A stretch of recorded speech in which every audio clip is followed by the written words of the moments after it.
Hello বন্ধুরা, আপনারা আপনাদের মোবাইলের স্ক্রিনে এখন যে ডিভাইসটি দেখছেন এটি হচ্ছে একটি ইলেকট্রিক্যাল ডিভাইস।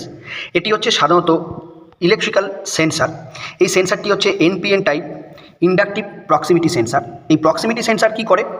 সাধারণত এই প্রক্সিমিটি সেন্সার কোনো অবজেক্টের মোশনকে মেজার করতে পারে এবং এর সাথে একটি ডিসপ্লে লাগানো থাকে। এই ডিসপ্লেতে সে এখানে দেখায় যে অবজেক্টটি প্রতি মিনিটে কতবার তার সামনে দিয়ে মুভ করলো।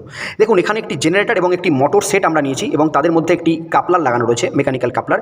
এই কাপলারের ওপরে এখানে একটি এখানে একটি বোল্ট আমরা ফিটিং করে রেখেছি।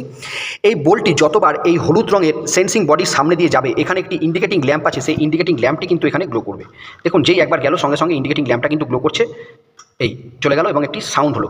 আবার আমরা যদি এটাকে ঘুরিয়ে নিয়ে আসি তাহলে পরে আবার দেখতে পাবো যখনই এর সামনে দিয়ে আবার এই বোল্টটা পাস করবে সঙ্গে সঙ্গে কিন্তু এখানে সেন্সারটা সেন্স করে দিচ্ছে যেখানে আমাদের কোনো অবজেক্ট আছে। এইভাবেই কিন্তু সাধারণত আমাদের প্রক্সিমিটি সেন্সার কাজ করে।